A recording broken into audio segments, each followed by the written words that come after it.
老祖宗的忠告，智慧传承与生活之道。中国文化博大精深，尤其体现在流传至今的生活智慧与礼仪规范中。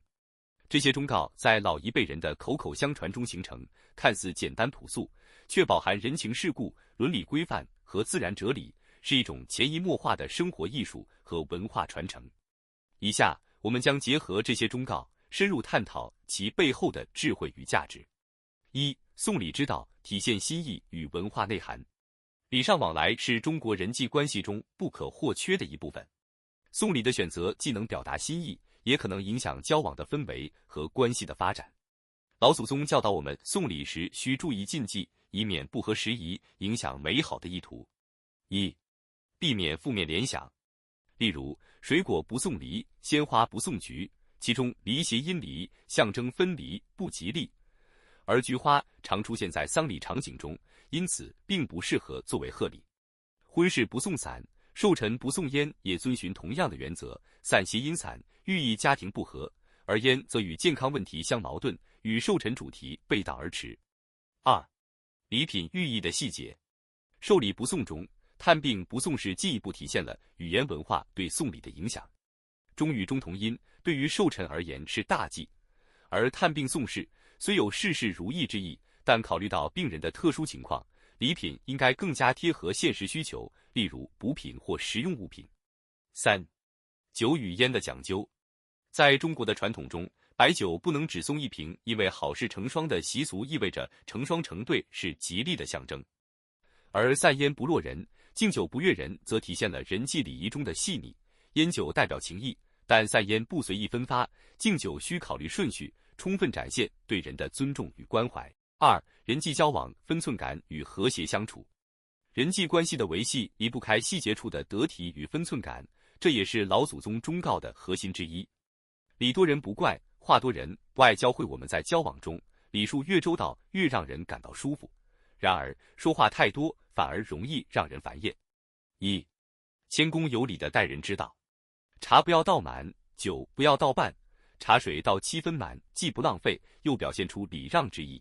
酒倒满，则是对客人的敬重，倒半瓶显得不够诚心。这些细节看似微不足道，却直接影响交往的氛围。二、适时适度的交往。久住令人厌，偏来亲也书提醒我们，交往应有适度，不宜过度打扰。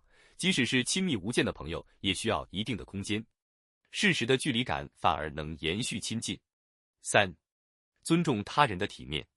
吃饭不抖腿，筷子不指人是基本的用餐礼仪，抖腿被视为不稳重，筷子指人则有失尊重。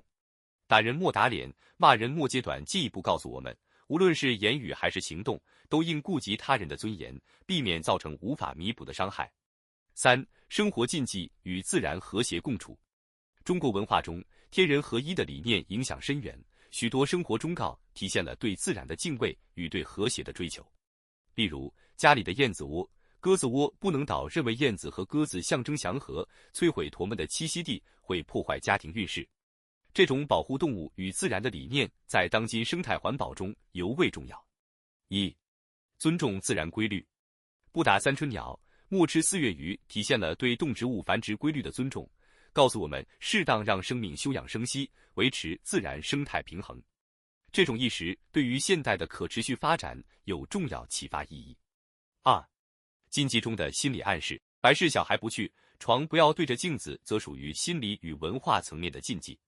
小孩参加白事可能影响心理健康，而镜子对床容易让人感到不安。这些禁忌反映了老祖宗对心理和环境舒适度的敏锐洞察。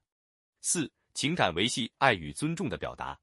在家庭与亲情中，老祖宗的忠告多是强调情感的尊重与深厚。例如，父在不留须，母在不庆生，告诉我们，当父母健在时，应该将孝心落实到日常的关爱与陪伴，而不是过于注重形式上的表达。一、尊重家人情感。主人倒的茶不可也喝一口，体现出对他人心意的接纳和尊重，这是一种高情商的表现。即使自身不需要，也应该给予对方一个体面的回应。二、调节情绪的智慧。丧事不要笑，喜事不要哭，则提醒我们在不同场合要注意情绪的适度表达。丧事中表现出悲伤是对逝者的尊重，喜事中保持欢乐也是对主人心意的体现。这些细节反映出中国人注重人际氛围的传统。5. 现代启示传统智慧的当代价值。这些老祖宗的忠告不仅仅是古老的文化遗产，更是对当代社会的一种警醒与启迪。他们强调了礼仪与和谐的重要性，为我们的现代生活提供了实用指南。1. 个性化的应用。现代社会中，送礼可以更加个性化，但传统中的考量依然适用。我们可以根据对方的文化背景和习俗选择适合的礼物，避免因文化差异造成误解。2. 强化人际关系。在当代快节奏的生活中，人际关系容易变得疏离。我们可以从老祖宗的忠告中汲取智慧，用心对待每一次人际交往，做到适度、真诚与尊重。3. 保护自然与家庭和谐。面对生态危机，我们更应该回归到不打三春鸟，莫吃四月鱼的理念，尊重自然规律，保护地球资源，为后代留下一片绿色家园。结语：老祖宗的忠告如一盏明灯，为我们在日常生活的细微之处提供了方向。无论是待人接物，还是自我修养，他们都体现了中国传统文化的智慧与深度。这些忠告不仅仅是一种过去的遗产，更是面向未来的宝贵资源。在现代社会中，我们应该将这些传统智慧内化为自身素养的一部分，为人际关系、自然环境与个人幸福贡献力量，成为传承文化与创造未来的桥梁。